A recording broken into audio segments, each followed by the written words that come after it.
Good morning, everybody. It's nice to see you all here. Okay, I know this is first period, so settle in. Today we are going to talk about word meanings, how do we find them, and also literary devices. So our agenda for today, right now, is we're going to watch a film on literary devices, and then you guys are going to work in small groups later on, okay? But first, let's go back. How do you guys find, if you come across a word that you don't know when you're reading, what do you do? Does anybody have any ideas? What if you didn't have a dictionary? Okay. So here's like one of those tricks that you need to know. You've got to do something called close reading, or one aspect of close reading. And this means actually like paying attention really deeply to the sentence, right? Or to the paragraph that you're not understanding, so that you can look for clues within the sentence structure to help you understand the meaning of words. Okay? So that's the first thing. You got to think about like, what is the author trying to tell you and what words are they using?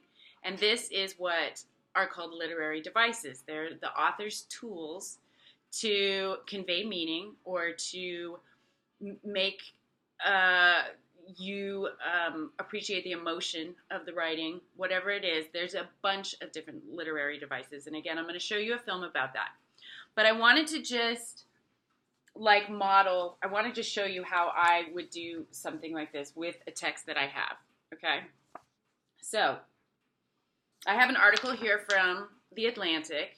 It was from this summer, and the author uses a lot of language to sort of promote different areas of his thought, right? So he uses language particularly to get you to feel a certain way as well, right? Okay, so I'm going to just read the first two paragraphs, but we'll stop and talk about it, okay? So one can see why Joe Biden wasn't too worried about the busing issue. Sure, he had teamed up with segregationists in 1975 to cut the legs out from under federally mandated integration busing. Okay, there's a lot going on in that sentence, right? First of all, what's a segregationist? How do I figure that out? And what is federally mandated integration? And when we're talking about, so those were words, if I didn't know them, I would look to try and see. So he's teamed up with a group of people, whoever the segregationists are, and I imagine that most of you do know what the word means. But what does it mean to cut the legs out from under federally mandated integration busing? Any ideas out there? I would think if he's using cut the legs out from under, he's not literally meaning cut the legs out from whoever these people are, right? He's using a turn of phrase, a literary device, to show you that he's trying to end the busing, right? He wants to stop that. Cut the legs out means like you can't walk anymore. You're done, right? So that would be one thing. It goes on to say, sure, he'd even called busing a domestic Vietnam. What do you think that means? Does it mean like Vietnam's here? Like Vietnam has become part of the U.S.? Or if we think about it in terms of close reading, how do we remember Vietnam? What have we heard about Vietnam, the war? Was it good? Was it bad? Did it end well? Because I know you guys have had this in history. You will remember that Vietnam did not go well. It was a terrible war, right? So he's calling it domestic. He's calling busing domestic Vietnam. So it's that bad. He thinks busing is that bad, right? Okay? So, any questions on that so far? No? Okay. So, let's move on to this other sentence. So, when Kamala Harris used the first Democratic presidential debate to skewer the former vice president over his civil rights record, Biden seemed floored. Now, is she actually skewering him? And what is a skewer? Do you guys, how would you figure out, like, would we think about that in terms of, like, for when I look at it, a skewer doesn't sound good. It sounds bad. It sounds like painful somehow, right? And so she is attacking him over his civil rights record, and Biden seemed floored at the time. So when we say floored, like, is he actually, like, on the floor? Is he laying down?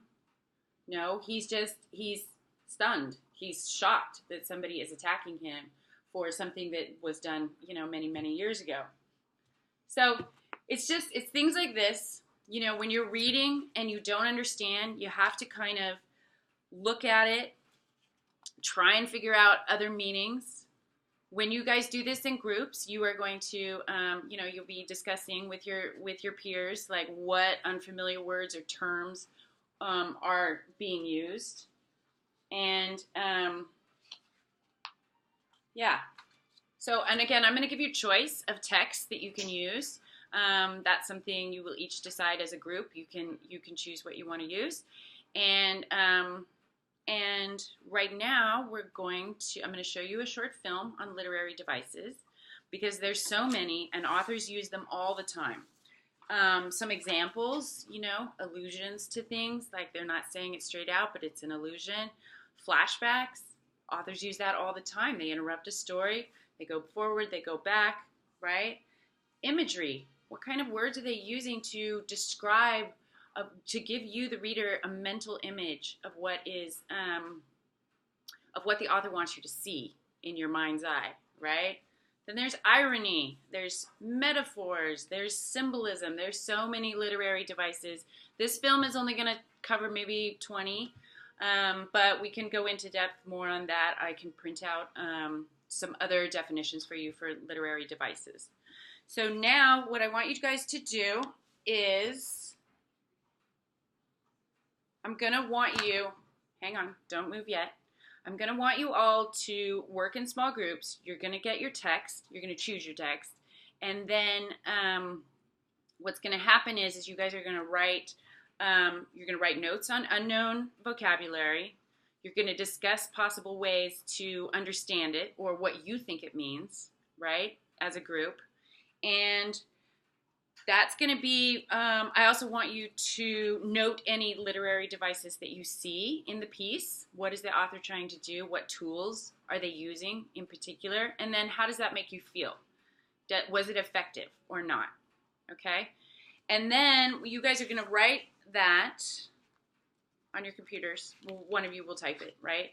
And that will be your exit ticket to get out of class today. You will continue on this project tomorrow, and you will create an actual presentation with unknown words and also the meanings of maybe, the top 15 literary devices that you like or you use or that you're familiar with. And then on the day after tomorrow, you guys are going to share your presentations and give peer feedback to each group, okay? So constructive criticism and feedback that will help them improve their presentations, okay? So that's it. I think we're ready to get going. If anybody has any questions, of course, I'm available. I'll be checking in with each group. But right now, I'm going to show you the film, okay? So we'll start with the film, and then we'll continue on from there. All right. Thanks, guys.